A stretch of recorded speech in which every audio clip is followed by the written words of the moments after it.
Oh, no.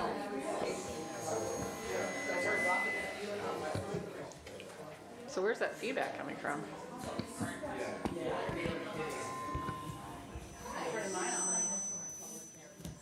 Is this one on?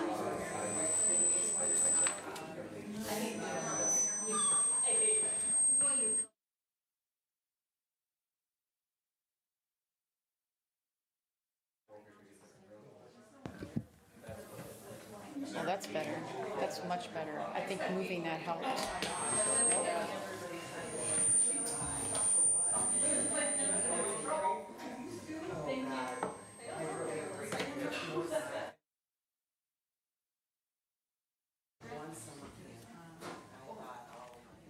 Now everything should be on. Okay. You can turn the wireless mic off.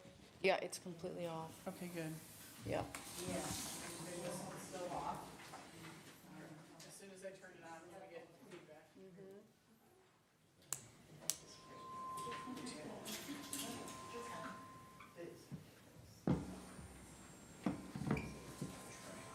Turn that on, Christy.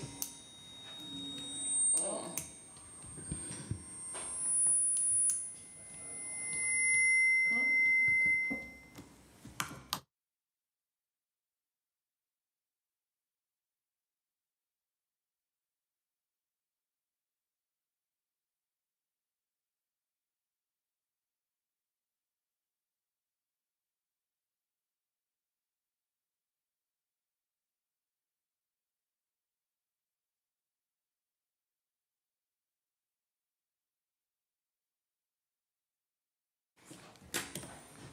Okay. So is the table mic on or no? No. Okay, so then I don't think they'll hear it on the recording though, so we need to.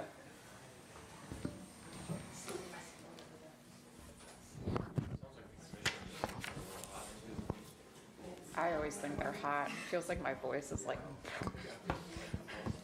They could hear us in the parking lot. I know. Yeah, they don't have to be so close, cause Right. like Yeah, mine well, I have is, mine all the way back, but it's still. I, Any suggestions? Okay. Well, let's give it a All try. right, yep. Good morning, everyone. Let's start with the Pledge of Allegiance. I pledge allegiance to the flag of the United States of America and to the republic for which it stands, one nation under God, indivisible, with liberty and justice for all.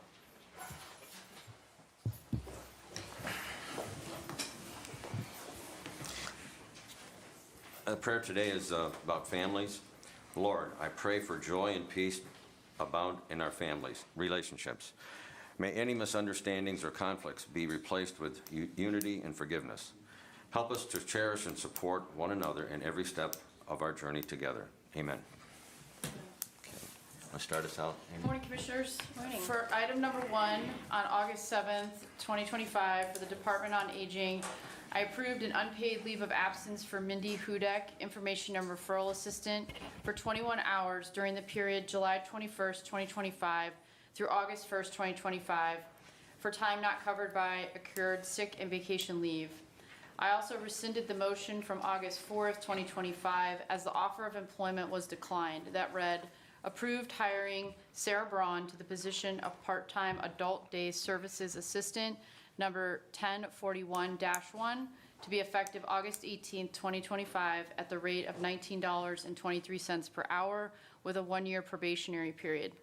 Also on August 7th, 2025, I acknowledged for Job and Family Services the following new hire appointment as the Executive Director of Job and Family Services, complied with the Board of Commissioners recruitment and hiring procedures for Angela Thilo, Social Services Worker 2, replacement, effective July 14th, 2025.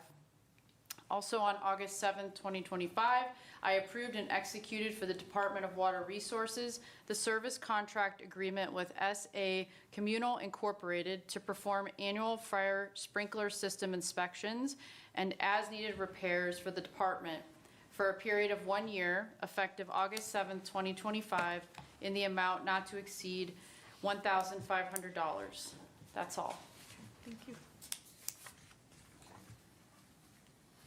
All right. Item number 2, the Commissioner's Office is requesting the Board approve and execute the minutes for the meeting of June 24th.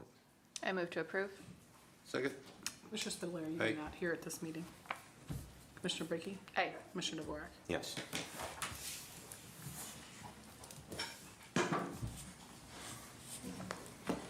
Morning, Commissioners. Adrian Gorton from the Commissioner's Office, covering today's financials. Included among the other financials is a supplemental appropriations to various general fund hospitalization accounts to cover the increase granted to the county's portion of health insurance. There's a cash transfer from the general fund to the sheriff for the local match on the Violence Against Women Act grant number 2024-WF-BA5-70318. Among the encumbrances are several travel encumbrances from the Common Pleas Court to attend the 2025 Ohio Association of Magistrates Annual Fall Conference, from engineering to attend the Ohio State University's College of Engineering root cause analysis training and managing, planning, and scheduling training, from Job and Family Services to attend 2 court-ordered monthly overnight visits between August 12th and September 30th, 2025, and a 2025 National Adult Protective Services Association Conference. There's also a then and now encumbrance from the Common Pleas Court to Family Pride of Northeast Ohio for New Leaf program services from May of 2025 that were not previously encumbered. Among the vouchers are $950,590.72 from the Commissioner's Office to Infinity Construction Company for pay request number 22 of the courthouse expansion project, $65,445 from maintenance to Geauga Mechanical Company Incorporated for a 15-ton chiller replacement at the courthouse annex, and $38,250 from the Sheriff's Office to Flock Group Incorporated for 12 new Flock license plate recorder cameras and battery packs. I move to approve the financials. Second. Commissioner Spudler? Aye. Commissioner Brackey? Aye. Commissioner DeWark? Yes. Thank you very much. Thank you, Adrian. Commissioners, Good morning. Rick Blamer from the airport. The Airport Authority is requesting the board approve reimbursement request number 3 for the taxiway extension construction project, specifically to construct parallel taxiway A, including taxiway connector A1 and A2, construction final phase, and install taxiway edge lights for grant 3-39-0054-028-2024 in the amount of $592,676.95, whereas the local share county match is $29,633.84. I'll make that motion. Second? Commissioner Spudler? Aye. Commissioner Brackey? Aye. Commissioner DeWark? Yes. Anything else while I'm here? Great. Thanks for coming in. Biden. Thank you. Appreciate your time.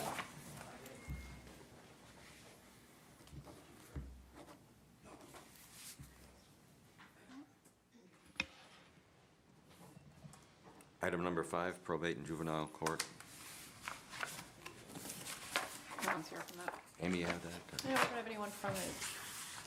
Christie, can I read it? Yes. The probate juvenile court is requesting the board approve and authorize the president of the board to execute the Ohio Department of Youth Services juvenile court grant agreement and funding application to amend the FY 2026 DYS reclaim grant application to adjust a clerical error decreasing the total budgeted expenditures by $1,500. I mean, I had a couple questions, but I guess I'm not going to get them answered today. So since we already approved this, and this just seems to be a minor change, I'll make a motion to approve. Second. Commissioner Spudler? Aye. Commissioner Brackey? Aye. Commissioner DeWark? Yes.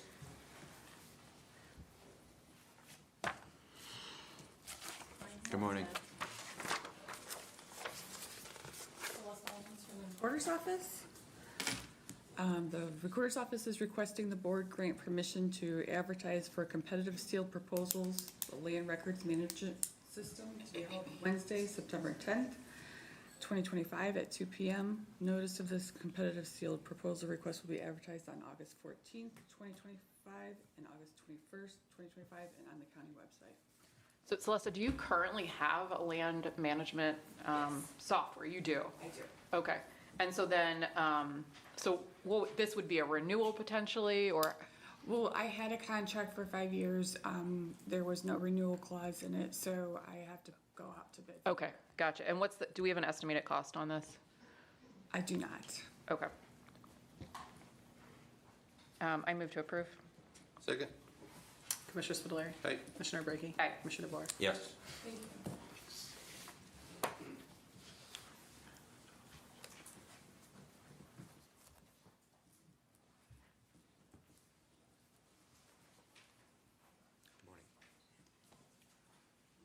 Morning, Austin. Good morning, Commissioners. Austin Rice, Department of Emergency Services, at least for the time being. Here I am presenting the official resolution for the name change for the Department of Emergency Services to the Emergency Management Agency. I know we had a discussion on this, I think, 2 sessions ago. Special thanks to Christy, Laura, Amy, everyone who put together the resolution. I don't know if there's any additional questions after our discussion, but here's the official resolution. Yeah, I don't have any questions. I mean, I appreciate the memo you put together. I thought that was very thorough and helpful, and I wish everyone would give so much information when they came before us, because it answers a lot of questions before they're even asked. So I'll make a motion to approve item number 7. Second.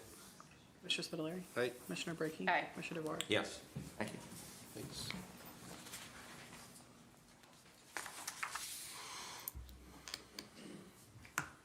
Good morning, Kathleen. Good morning. Morning. Kathleen Miller with Water Resources.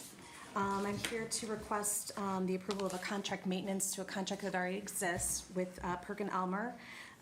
We are asking for an increase for the cost of the additional software, in a total of $8,121.69, bringing the contract total to $20,121.69. Can you talk about why you need this increase, Kathleen?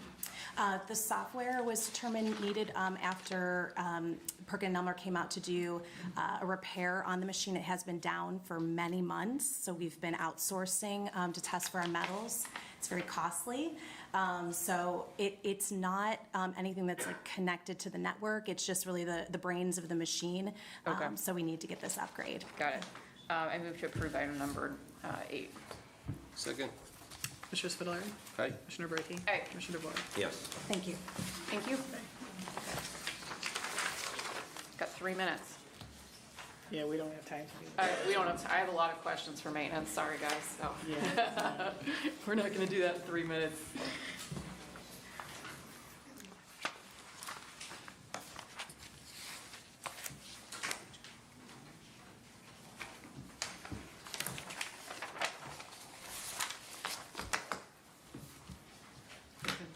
Sign and then we can do a motion to read and then also we can start right at 9:40. Okay, okay. It's 9:43, so- So you need a motion to swear in, to waive the reading of the notice, is that right? Yes. Okay, so I move to waive the reading of the notice. Second. Commissioner Spudler. Aye. Commissioner Brackey. Aye. Commissioner DeBoer. Yes. Okay. And then we have to swear in anybody that's gonna do. Okay. So anyone that is testifying today, can you raise your right hand? Do you swear to testify truthfully under penalty of perjury? Yes. All right, we still got 2 minutes. 2 minutes.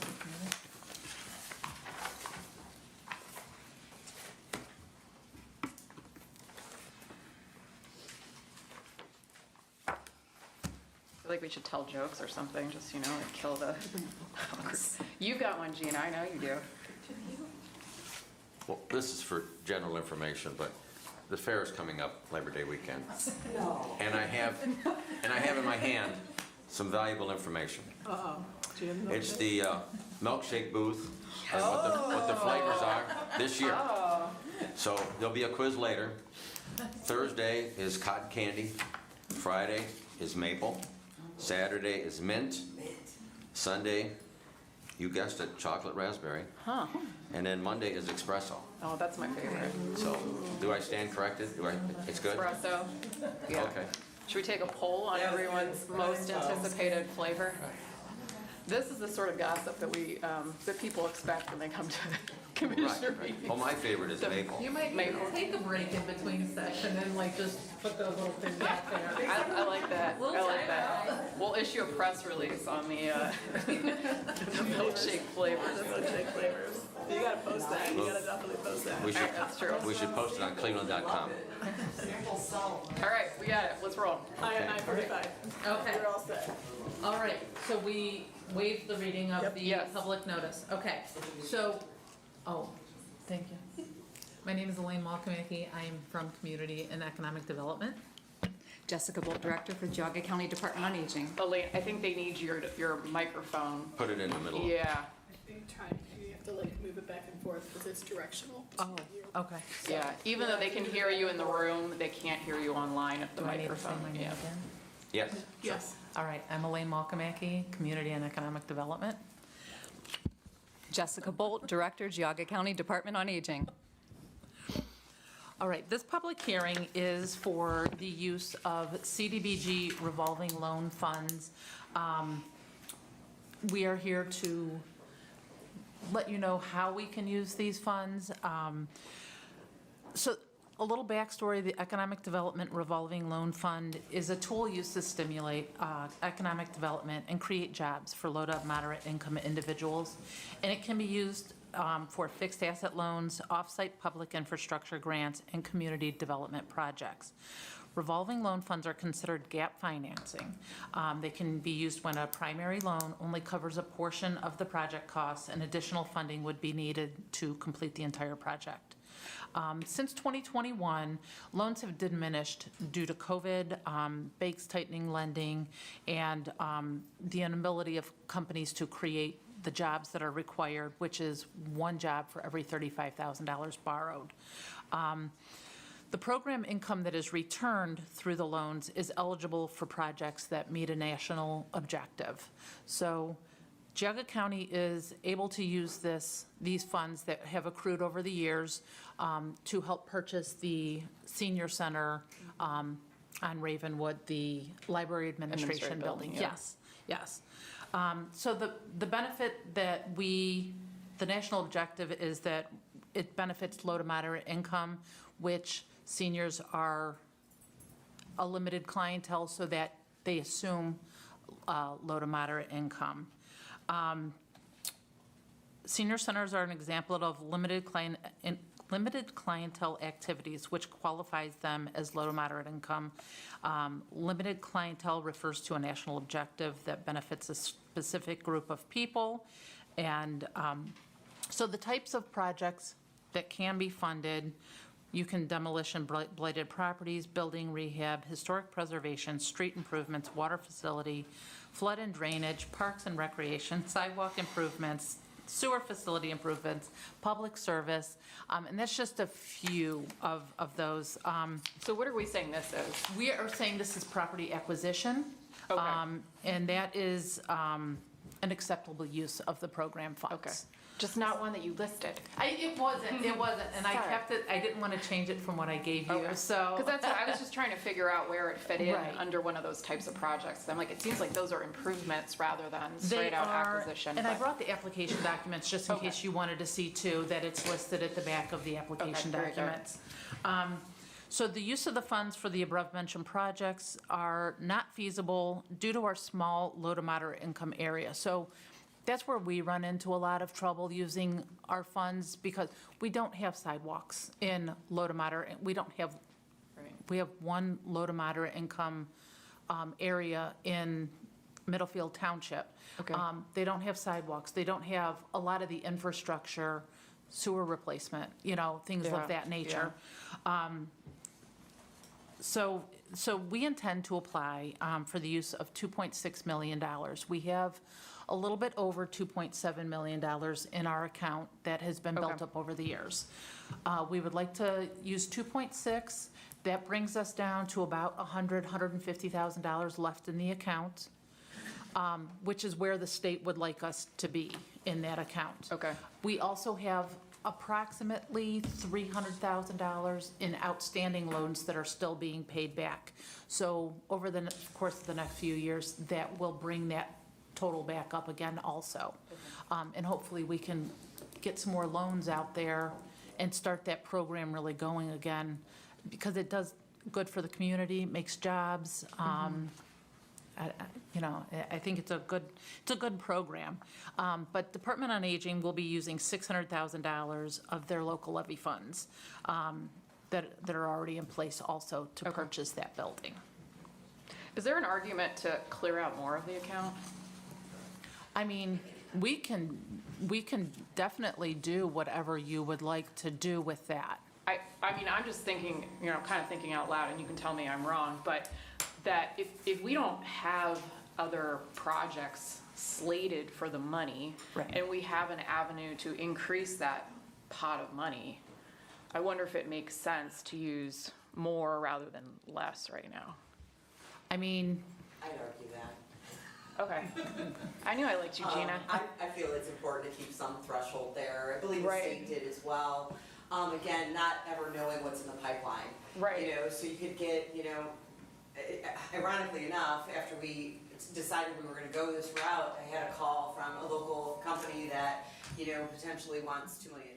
So there are things that you just don't know always that Right. could lurk, and, I'd hate to be shorthanded on helping, grow or, expand a company for that matter. So that's really kind of what I look at it. We also have another pot of money too, on the local revolving loan. Right. Which also gives us a little bit more leniency to use those funds. So there's that as well. But I mean, it absolutely could be done if you, felt that you wanted to go that route. That's my opinion. Yeah, I mean, I don't have a strong opinion about it. I'll be more deferential to people that know more than me, but I'm just thinking that if we don't really have an immediate use to how to use those funds, and we have one right now. right here. Right. Yeah. Right. Maybe we bring it down, rather than having 150 left, we have 50 left, or Yeah. whatever. But I'm just throwing that out as a possibility. I mean, we can increase it to 2.7. That would bring her down to to $500,000. I mean, we could definitely do that, and that would leave some money, maybe 50,000 in the pot. Right. I did. So Yeah. it's gonna continue to. And I did not want to close it Yes. out and then try to No, I agree restart with the that. program again. I agree with that. So, Yeah, I think you okay. want to have something in there. Yeah. But I just don't want to have too much of a cushion, and then we don't really know what we're going to use it for. Yeah. Let's spend some money if we have it. We can do that. It's money that the county has built up through interest and Right. the loans that it's given out over, I think it's 20-some years. Okay. So it's just been growing, so we might as well use it. Yeah, absolutely.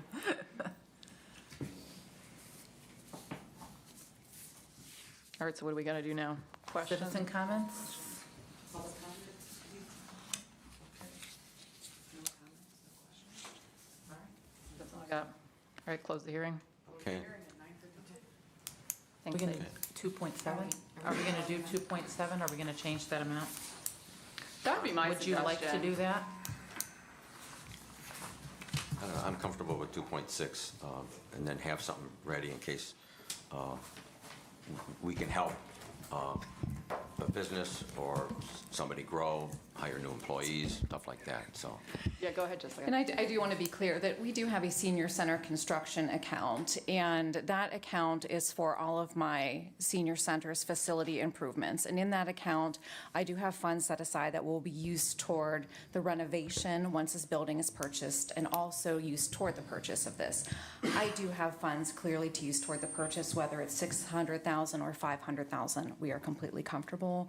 At the end of the day, once I finish some projects at my West G facility, I should have about $1.5 million toward the renovation toward this facility. That's the big picture of what we're looking at. So $600,000 or $500,000, we are good either way. It's at your discretion, whatever you are comfortable with, whatever we want to leave for other individuals who may need a loan in the county.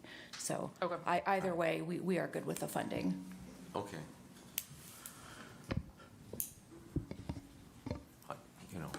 Always take the experts' advice and your recommendations, so. Any other thoughts on this? We already said it. Yeah, absolutely. That's it. So we'll stick with 2.6? Yeah, that's fine. Okay. Thank you. Thank you. Thanks, Okay. ladies. And lots of feedback today.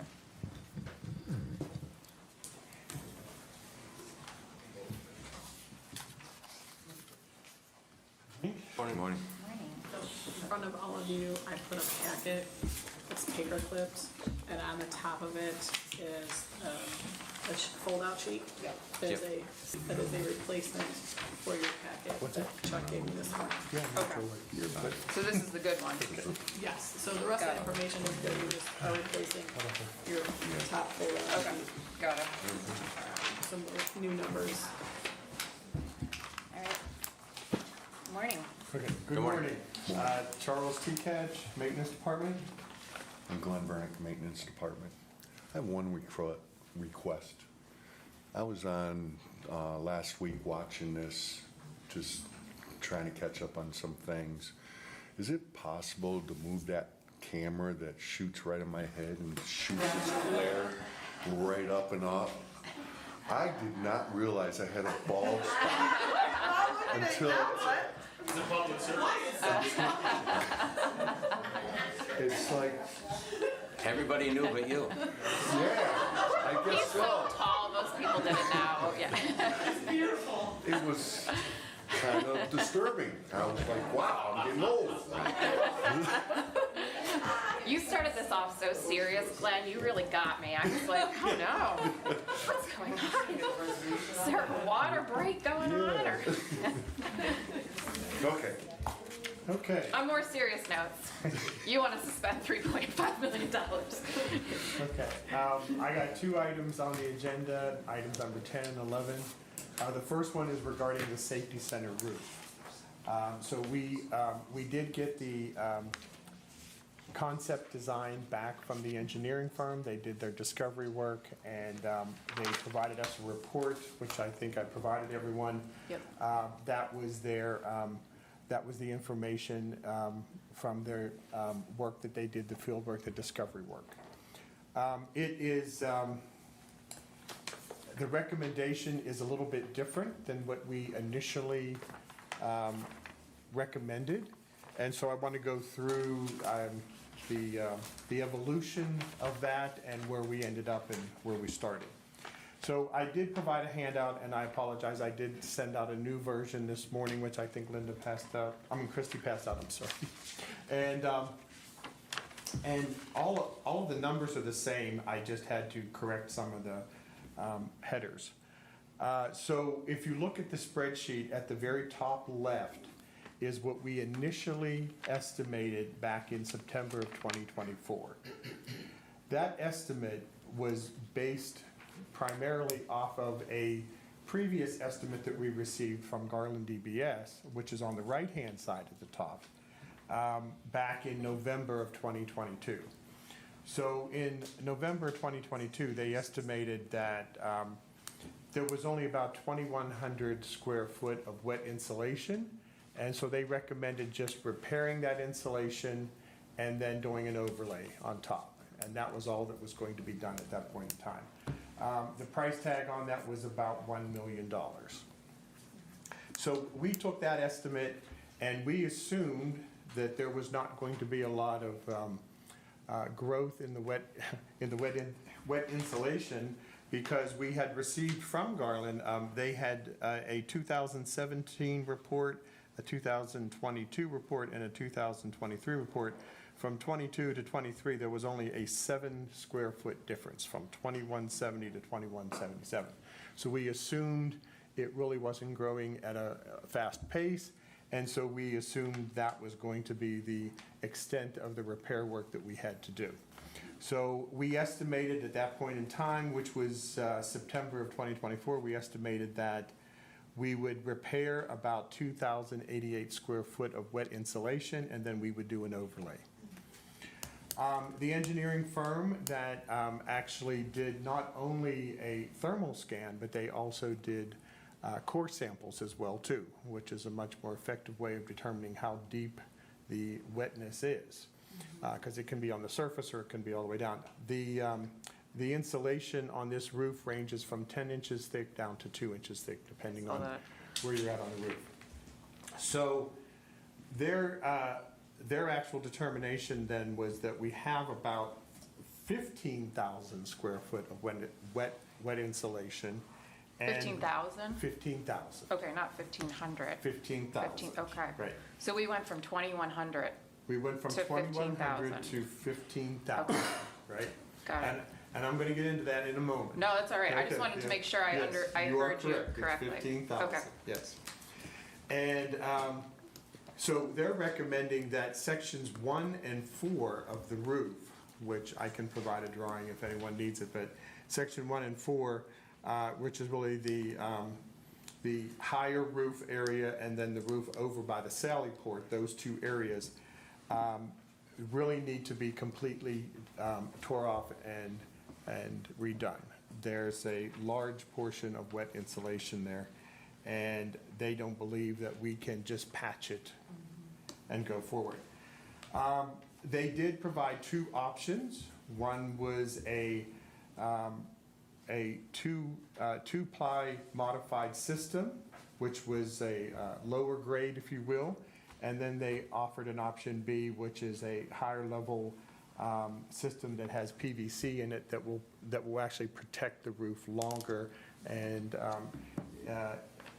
it won't create holes as quickly when people walk on it or puncture it or so forth. The two options are $3 million for option A, which is the lower quality. The higher quality is $3.5 million. And those are on your left-hand side. The second tier down on the spreadsheet, you'll see a proposed design. Those are the two numbers. What I asked them to do, because it was a surprising number for us, I asked them to break it down between what the roof would actually cost, the roof overlay, versus the wet insulation and the actual cost of the insulation. And you'll see that in the breakdown within that spreadsheet there. There's a full overlay, there's an insulation replacement, and those two added together will be the full tear-off. All right? So that gives you an idea of what the insulation will cost. And as you can see, the insulation is about $760,000. And it was originally estimated that the insulation would only need about $12,000 worth of replacement. So that's a huge change. So with that then, I also took our original estimate, which was the one from September of 2024. I added in the additional insulation that would need to be done, and that's what you see. You'll see the damaged insulation, that was the original 2,088, plus the additional insulation that has to be replaced. And we also learned that the cost of roofing materials and labor has increased about 20 to 40% over the past 5 years. I used the number of 25% because the last estimate we had was 3 years ago, and so I didn't want to use the full 40%. So I actually took that down. I do have the numbers if we want to assume a 30% and a 35%. It's about $100,000 depending on each 5% more. So our total project estimate, if you look at our original estimate with those items added, which is just the additional insulation and the cost changes, is $2.5 million. So if we were to estimate that right now, knowing what we know now after discovery, it would be $2.5 million versus the engineering estimate of $3 million. So there's a difference of about, well, actually it's a little over 400,000 because it's 2,592. Basically, yeah. I also took Garland's estimate that they originally did in November of 2022, and I also did the same thing with theirs to see what number they would come out at. They only come out at 1.3 million, but we also had Garland go back and do another thermal scan. So in addition to the one they did in 2022, November of 2023, we had them do one just in July, just to see as a gut check to make sure the engineering firm wasn't missing something, right? Yeah. Their volume of wet insulation has increased 215% since their November of 2022 number. Well, no, I take it back, November of 2023. So what do they have for square footage of They them? have 6868. So they went from 2177 in November of 2023 to 6868 in July of 2025. Now, the difference, I believe, with the 6,000 versus the 15,000. Yeah, that's my next question, Right. right? Yeah, Garland only does the thermal scan. okay, Okay, so they Yeah. didn't do the core sampling. So when Okay. you do the core sampling, you dig down deeper and you get to see that there's wet insulation at the bottom. It may Yeah. be dry at the top, but it means it's getting wet and it has been wet and it's damaged. okay, got it. So, and of course, all that information is in the REW report as far as the core samples that they took and what they found. Yeah, I did And, see that. Yeah, they saw about 80 to 90% wetness penetration all the way down. Okay, So, with that, it is clear that, Section 1 and Section 4 needs to be a full tear-off. Section 2 and 3 had very little wet insulation, so we can still do an overlay on those two, and those are the numbers that you see there with the 3 million and the 3.5 million. okay.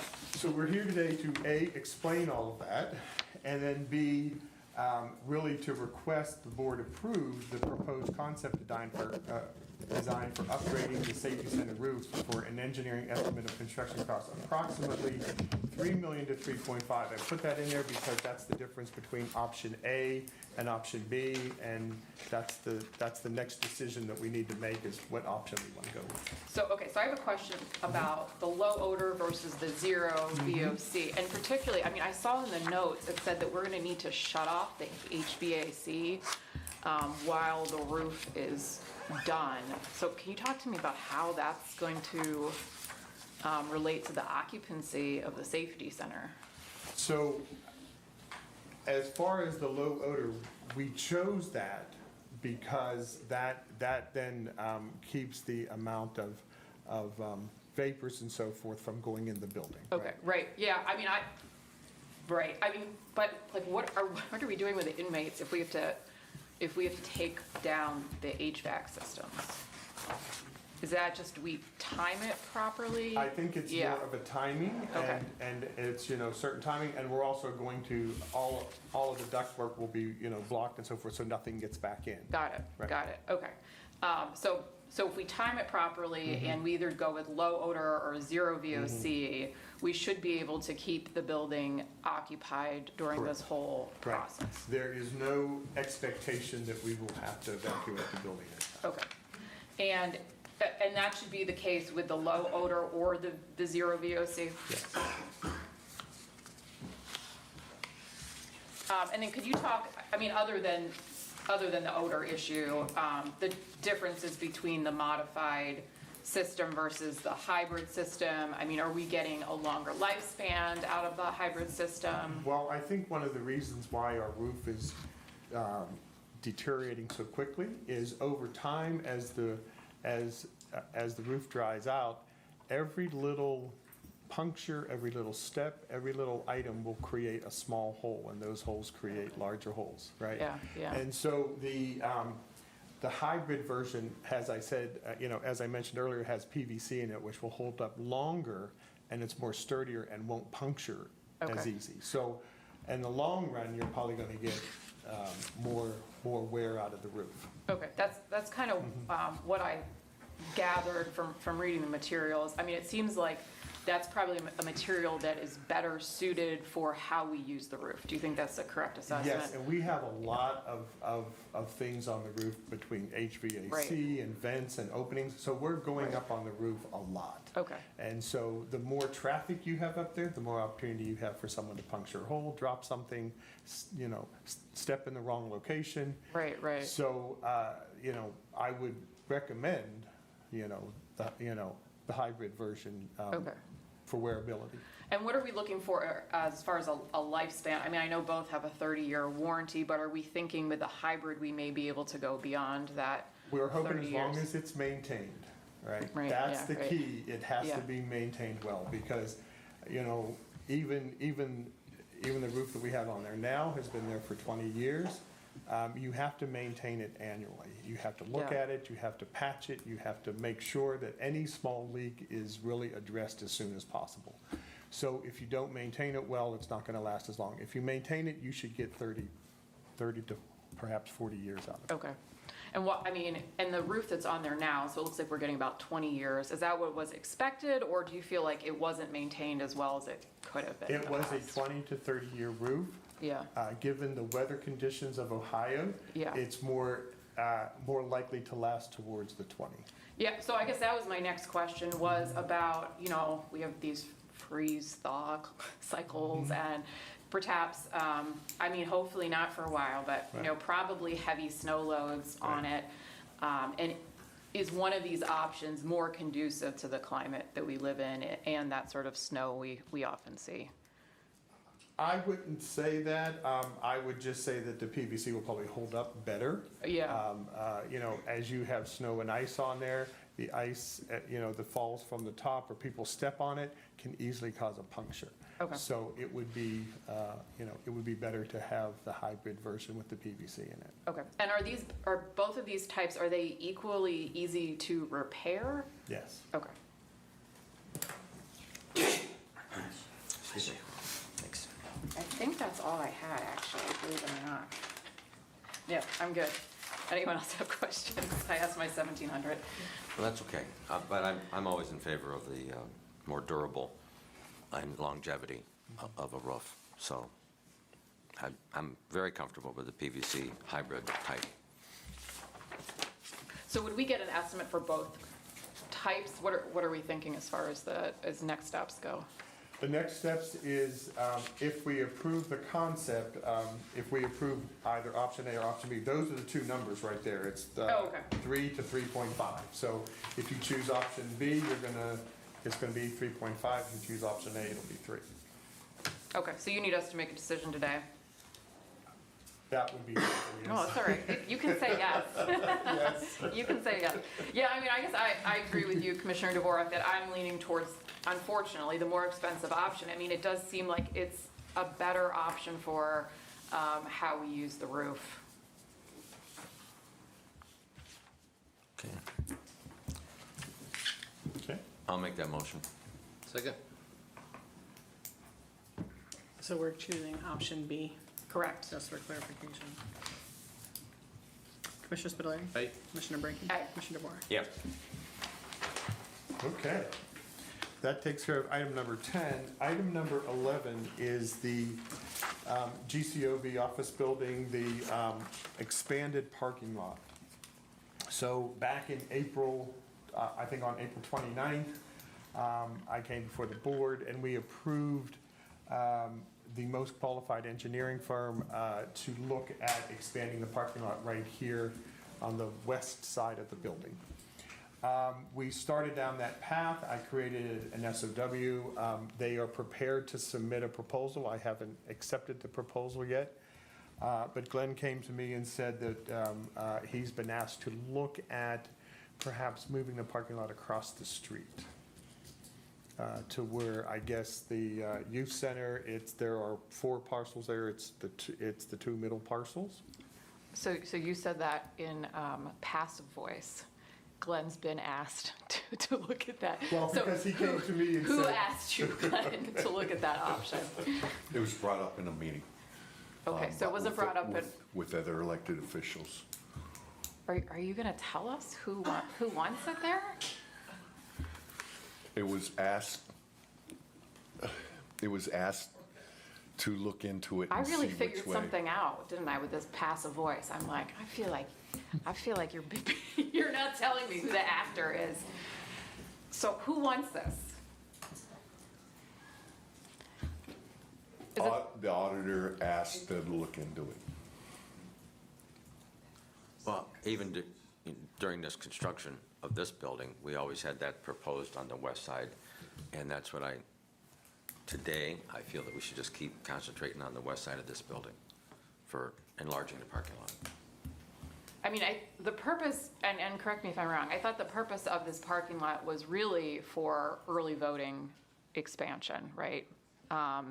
And a lot of those people are elderly, so we just need to make sure they're parking for those folks that is close to the building.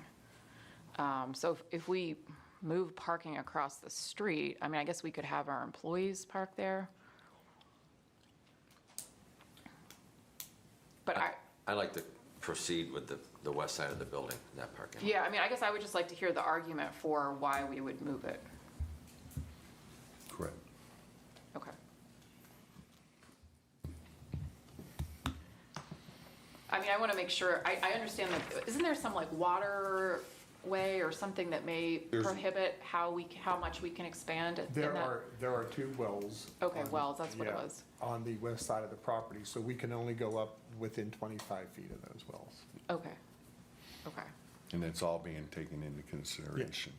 yeah.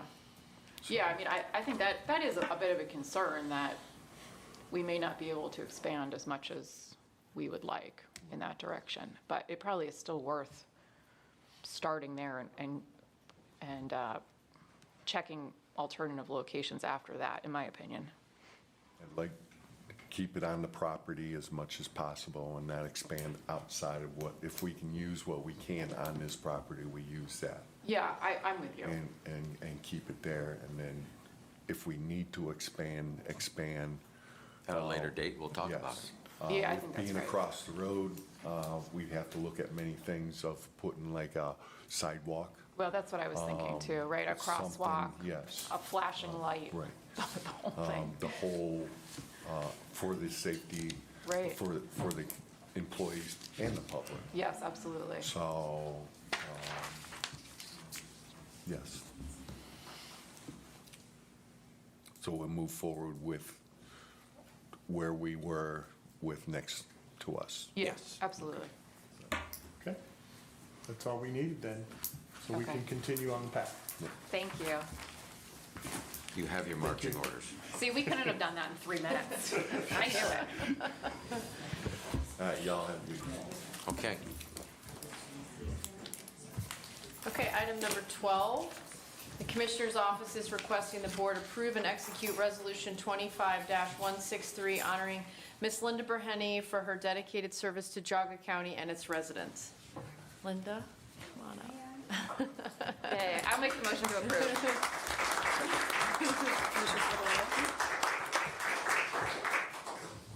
Commissioner Spudler. Aye. Commissioner Brackey. Aye. Commissioner DeBoer. Yes. Thank you very much. I wouldn't be here if it wasn't for you, so thank you for that. And I don't cry at work, so I don't have too much to say. It's been a great honor and a great privilege to serve the people of Geauga County for almost 20 years, and I was very happy to come back and help out, and then help out a little more, but with Amy, you're in great hands, and so I felt like it was a really good time to be able to go back to being a grandma. So, thank you so very much. Thanks for your service. Yeah, thank you, Thank you. Linda. I learned a lot from you. It was really nice to have somebody with such institutional knowledge when I came in. And I was thinking today, I once heard that, like, the difference between, what makes someone a master is how they handle the transitions. And that's true in music or art or, ballet or sports or anything. It's really, the transitions are kind of what sets the best apart. And I think, your time as county administrator, you helped us with that transition. And you didn't just keep the wheels from falling off, but you really helped us, propel forward and do a lot of the things I wanted to accomplish. We were able to do that. And I'll just say, every time I was here, it doesn't matter if it was 7 a.m. you were here or if it was after 5 o'clock you were here. I don't know. I'm too old for that. I don't know. Yeah, and you have just boundless, way more energy than I do. So I just thank you so much for your service, and I hope you enjoy your family going forward. Linda, it was always a pleasure working with you. You're a no-nonsense type of person. You and I are both kind of pot stirrers. Yeah. Sometimes you have to make things ugly to make things better. So, Okay. so it's with certain items, not everything, but I enjoyed your, dissecting an issue and taking it apart and putting it back together again. So I appreciate your time here, and I learned a couple things from you. So thank you. Thank I wish you all the very best and all the best to Geauga County as well. And I have a present for you. Oh, no. Oh, man. Wow, that's a big bouquet. I was gonna put them on the desk and I couldn't see Jim, I had him there, so. Thank you. I wouldn't mind a picture. Yeah, Oh, we're gonna do that, absolutely. Wonderful. That's my job. And just so you all know, my life in public service may not be over because I am running for trustee in Leroy Township. Because you know, you just go from one to another.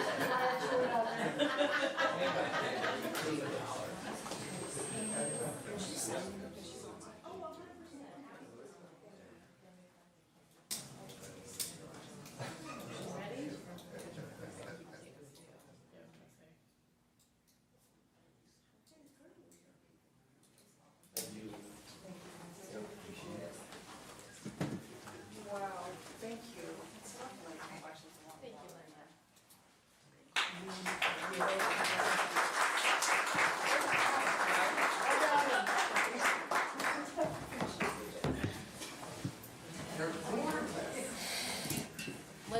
Linda, can I do one more with you with your giant bouquet? I feel like I need that. Here, one more time in front of the board. We could have put it in a wheelbarrow, Okay. you know. And everybody in. Okay, perfect. I'll send these to you. Thank you. I couldn't, they're just too beautiful.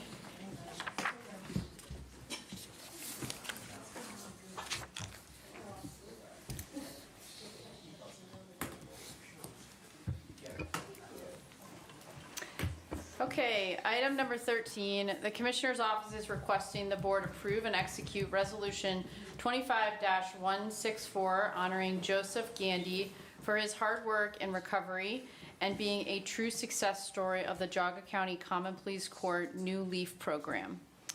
So I thought I would share briefly, in the absence of anyone from the program being here, just a little bit about the New Leaf Program. Its mission statement is to help participants suffering from addiction and combined addiction and mental illness by providing resources, support, and requiring accountability with the goals of assisting participants in becoming productive members of our community, reducing recidivism, providing treatment instead of incarceration where appropriate, and improving the safety of the public and participants. So throughout this 16 to 24-month drug court program, these participants will meet with their Honorable Judge Paschke. They'll meet regularly to talk about their progress, their participation and achievements, and they're also supported by a treatment team. So we felt that this was a unique opportunity to honor one of their graduates. And Mr. DeVork and I were at the graduation, and what really struck me about this particular graduate was that, I mean, he went from, I think he was arrested for heroin. It was, you know, pretty serious drug crime, and now he is employed by Infinity Construction and actually working on the courthouse expansion. And so that story of just someone completely changing their life around for the better and actually, you know, being kind of a detriment to society, a drain on our resources, to contributing in a big way to our county, I was just really moved by. So congratulations to him. Yeah, there's a lot of success stories with the yeah. drug court program. There's, and the community steps up to the plate too. There was a person that, you know, went through the program, was interested in like desserts and food, and all of a sudden, Judge Paschke gets a phone call from Paganini's, and the school for 6 months or 8 months or 9 months, whatever, was just donated for this person because that person was interested in that type of work. So, and I go to every drug court graduation, and if somebody is interested in the construction industry, I reach out to them and if I can help them in any way, whether it be a cement finisher or electrician or whatever. So it's really the community, and really spearheaded this was Judge Paschke, and it's a great program.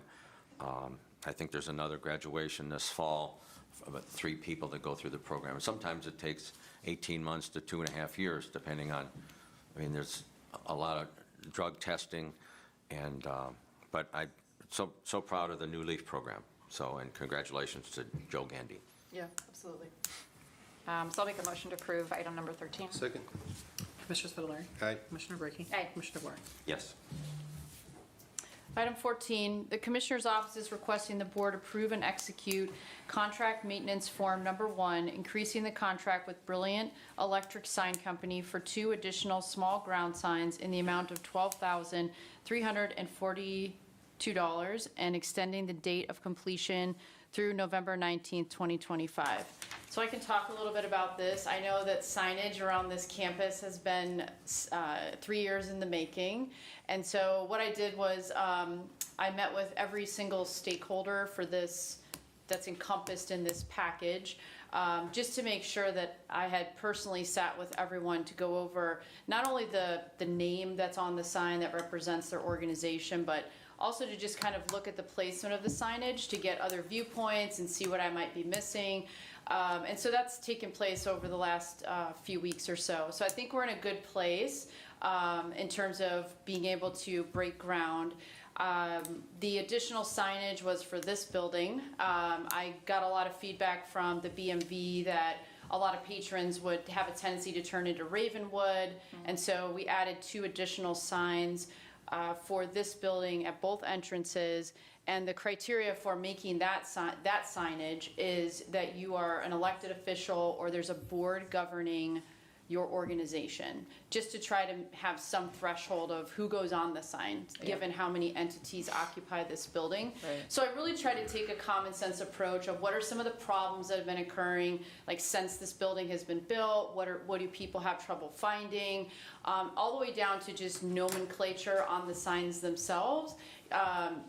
There were, for example, the BMV has very specific language. It's not BMV like we would think. So again, meeting with these stakeholders personally, I was able to make sure that we weren't proceeding with something that would not meet their needs. And then we would cause future change orders down the road that would end up costing the taxpayers money. So that's the extent of the ask. This is the change order, the final review of the map of where the signs will be placed, as well as the signage that's going to go in front of the different buildings that we have on the campus. So we appreciate your support and consideration so we can get the signage going. When do we think these signs are going to start going in the ground? They have been ready. They have been ready to go for about a month, and I've asked them to wait so that I could do my due diligence, both like coming new into the position. And I've also talked to folks in the community as well, just to get perspective on this important work, as I really wanted to minimize the amount of changes with something as important as this. I even reached out to the hospital to just say, hey, I know you're not involved, but I just, as someone who shares the ground with us, I want to make sure that you're aware of what we're doing. So it took me about a few weeks, maybe a month, to kind of tie up those loose ends with this project. Okay. I'll make a motion to approve item number 14. Commissioner Spudler. Aye. Commissioner Brackey. Aye. Commissioner DeWark. Yes. Item number 15, the Commissioner's Office is requesting the Board award the bid to APG Office Furnishings for the furniture contract for Geauga County Courthouse Expansion Project in the amount of $560,240.54, as they represented the lowest and best bid. The bid bond submitted shall be held to serve as the performance bond for this project. So there was only one bidder here, Amy? Is that right? Yes. Okay, and then the estimate was 600,000, is that correct? I believe so. Okay, I didn't see that. 560. Oh, it was 560? Jen and Amanda, actually from APG, are actually both here if you have any questions. Oh, for sure, them. yeah, if they want to talk about it, that'd be great. Come on down.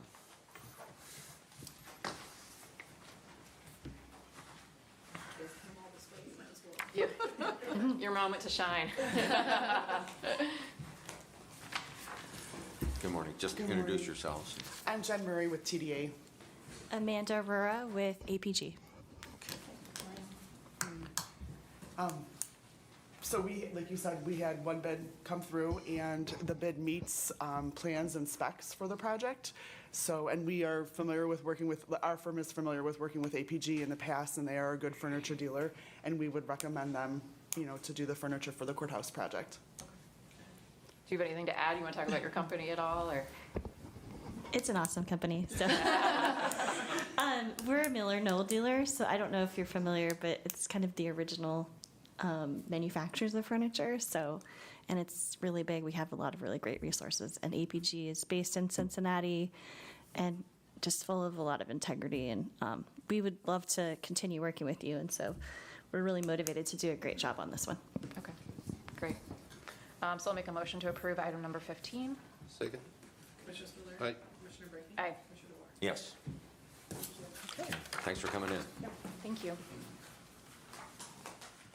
Item number 16, the Commissioner's Office is requesting the Board move into executive session for the purpose of discussing the employment and compensation of a public employee pursuant to ORC 121.22 Gulf 1.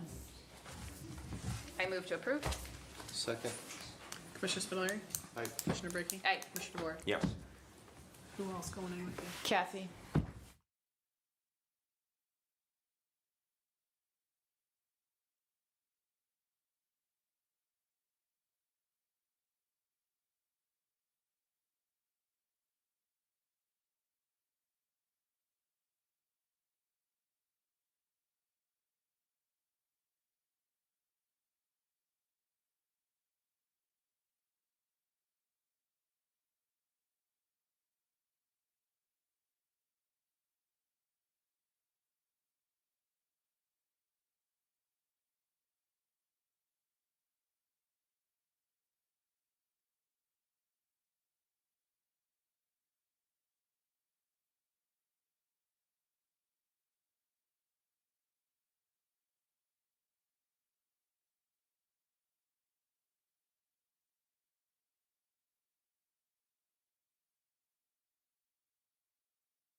Yes, we returned from executive session, and there would be action taken.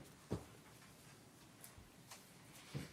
Commissioner's Office is requesting the board approve the appointment of Michael Austin Rice to the position of Director, Geauga County Emergency Management Agency, number 1701, to be effective August 17th, 2025, at the rate of $40.62 per hour for E15 Step 6. I move to approve. Second. Commissioner Spudler. Aye. Commissioner Brady. Aye. Commissioner DeWart. Yes.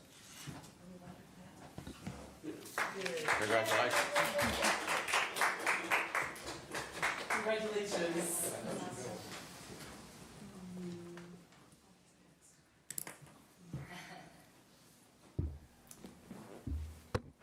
Just want to come up and say thank you to the commissioners for giving me this opportunity. I'll do my best to represent you and the county well, and I look forward to working with everybody. Thank you. That means you accept, I assume. I do, yes. I was joking. I was like, when you came up earlier, you introduced yourself as the deputy director, and now we changed the name of the department, and now you will be I know, a lot of the changes in a director. short So, amount yeah, of time. A lot of changes in one meeting. Yeah. But congratulations, Thank you. Austin, and we look forward to working with you. Thank you.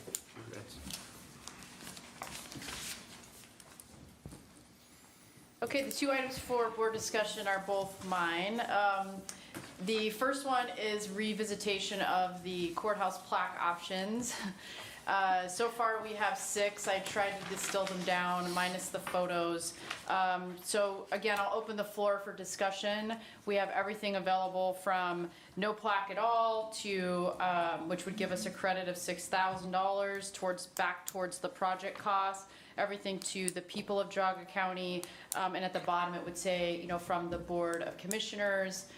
So I just wanted to open the floor back up. We've had about a week to mull these different options over and see if there's been any change in your opinion. Well, I've kind of interviewed the counties around us, and historically, and common practice is the sitting commissioners, when there's a dedication to a building, and the contractors, owner's rep.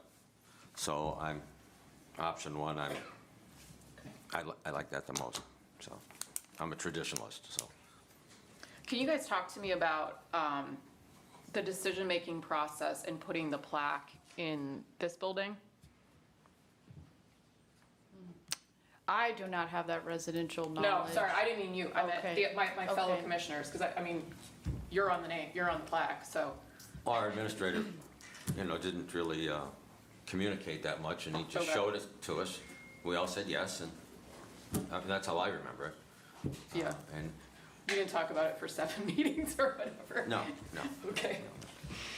I mean, I will say, I feel like $6,000 is a lot of money for something that's not functional. At the same time, I mean, I do think a lot of the costs are kind of out of control with this courthouse. I mean, the last time I toured it, I was shocked to learn that the majority of the building is soundproofed, even bathrooms and lunchrooms. And I mean, there's a lot of money that could have been used other ways, I think. So while the cost gives me some heartburn, I mean, there's a lot of costs we could have been trimming long before now. Well, the whole job is very detailed, inside and out.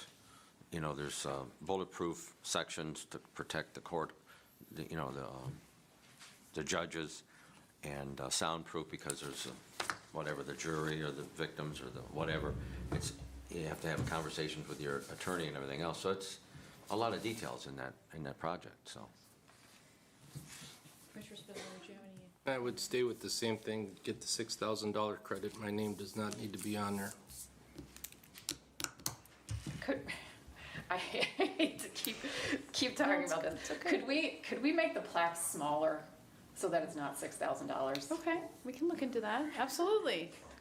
Absolutely. Because, I mean, I look at the one in the lobby here, and that is a humongous plaque, and I It's very assume big. that this one is also humongous, and that's why it cost, I mean, my first car cost a little bit more than this plaque does.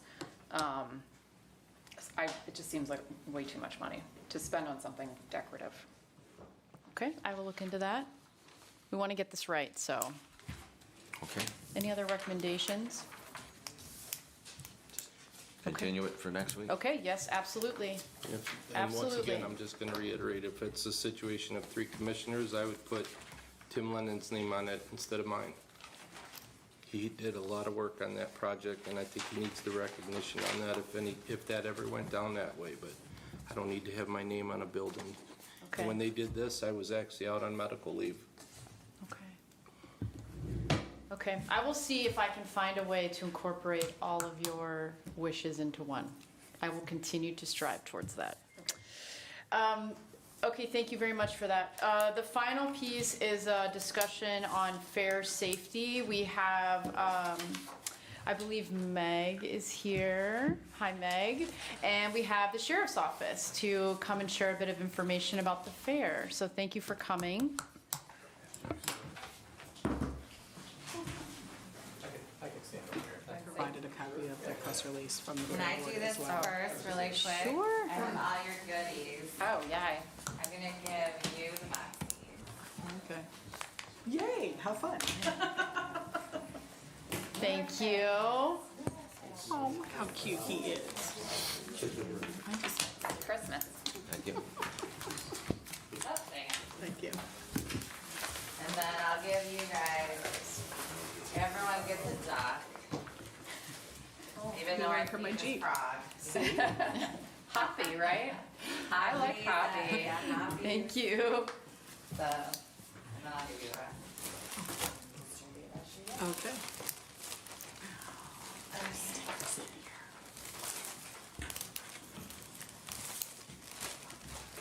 So Meg, I guess I'll kick this off. So we had seen your press release that had come out regarding fair safety in light of the Cuyahoga County Fair incident. So maybe you could just talk to the board a little bit about what precipitated the press release and any other information that you'd like to share. Sure. I mean, so as everyone knows, there was the Cuyahoga County Fair had a incident on Saturday night, and I started getting requests from media for statements from our fair, since everyone knows our fair is the end of the season in Northeast Ohio, so along with Canfield Fair.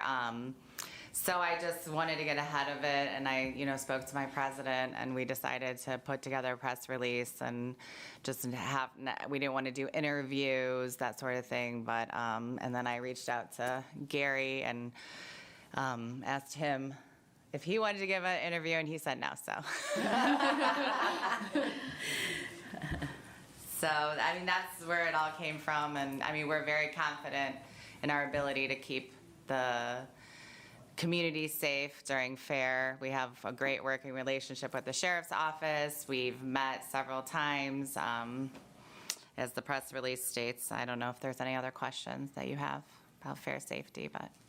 Yeah, I mean, did the Sheriff's Office want to add anything before? We work constantly with the Fair Board and with Meg to ensure that we have it staffed with deputies and other things that we can do to ensure the safety.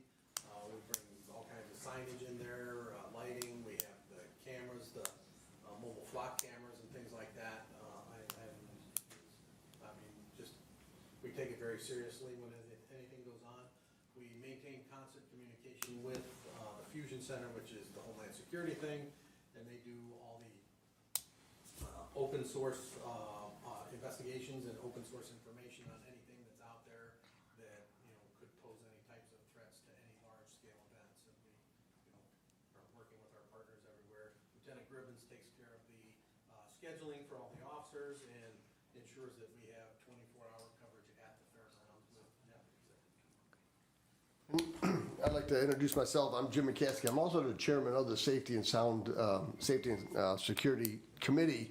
So this isn't a knee-jerk reaction. We've met probably about a month ago with the fire department and everybody else. So it's an ongoing continuation of just improvement on the safety issues at the fair, from bag searches now this year, masks that we're not allowed to wear the masks. Everything's posted at the gate. So their presence is second to none, and we are very confident in our security and safety that we have.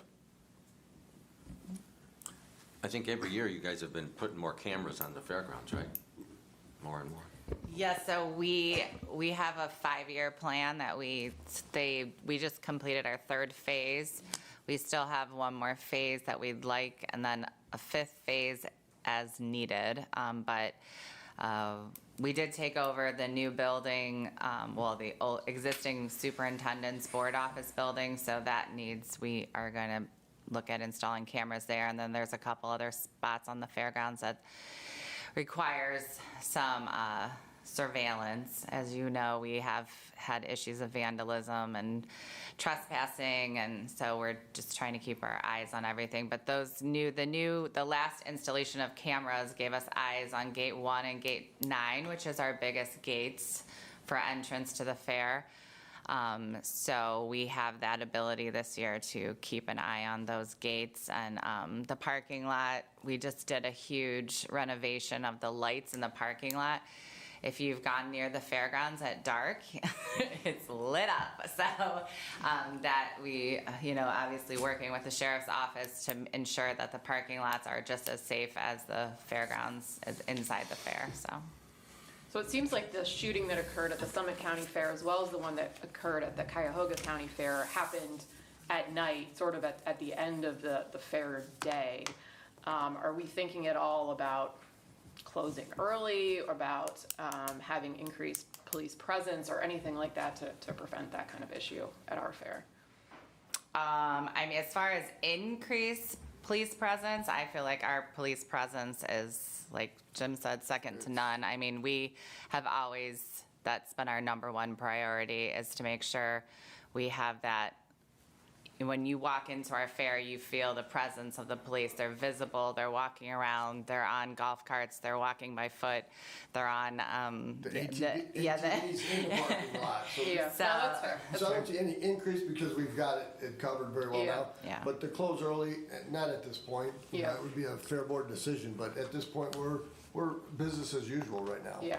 Oh, that's fair. We hate to let them win and ruin it for our community. Absolutely. So at this point, we have no intention of creating an early curfew or anything like that. Yeah. But obviously, we have a plan in place if it was necessary to do that.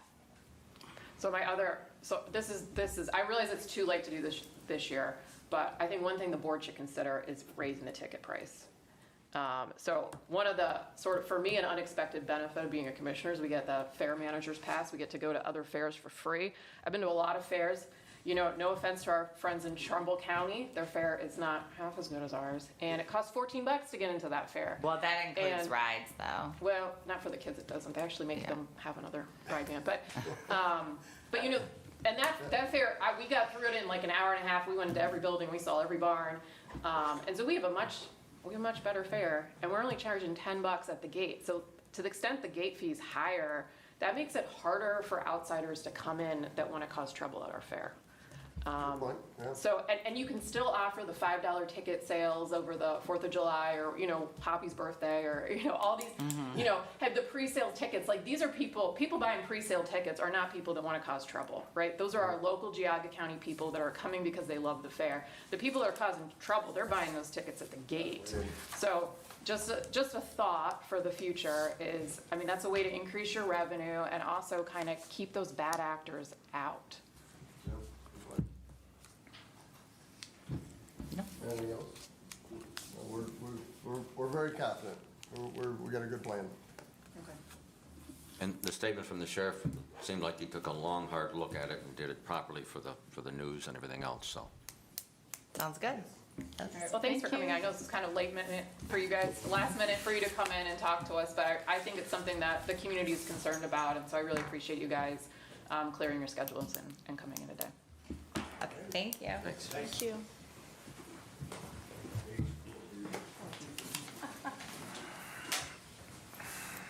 That's all I have.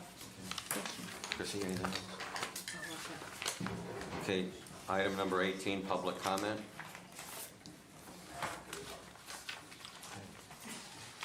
Howard, South Russell Village, maybe the security and the fair could be okay. The security Microphone. outside the fair at Roniak paving, there are no white lines, there are no Sir? traffic signs, Sir? nothing.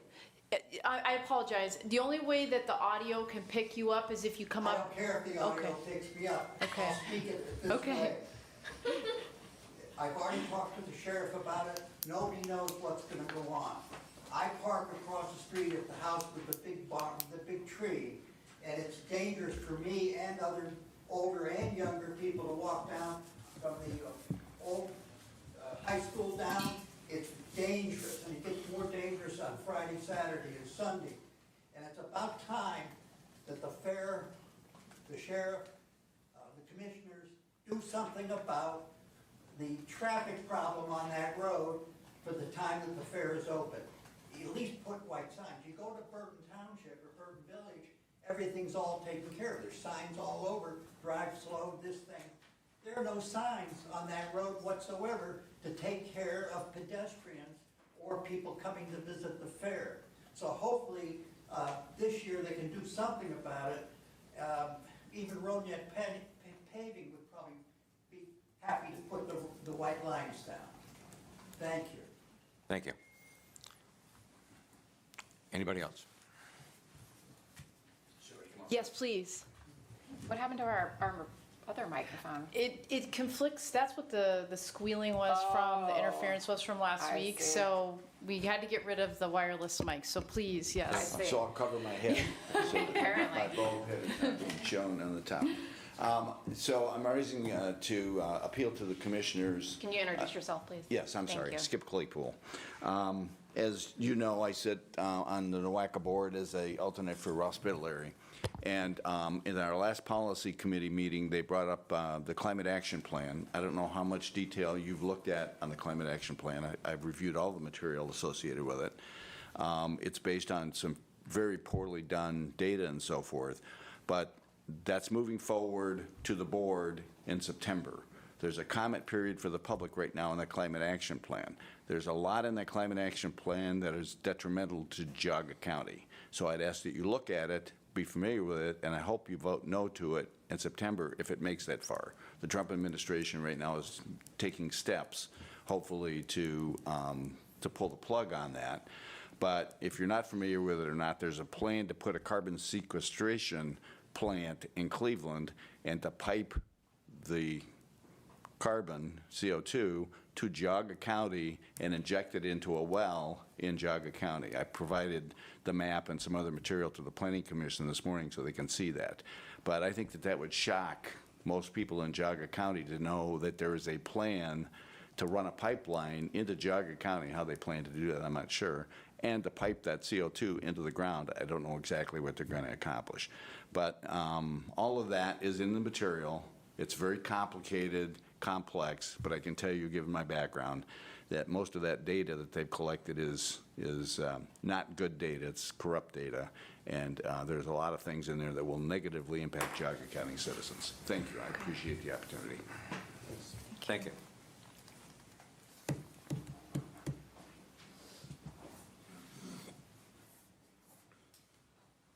Thank you.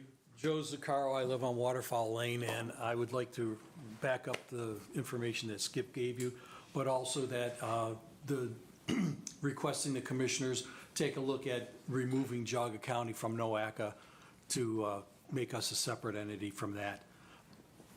Thank you. Thank you.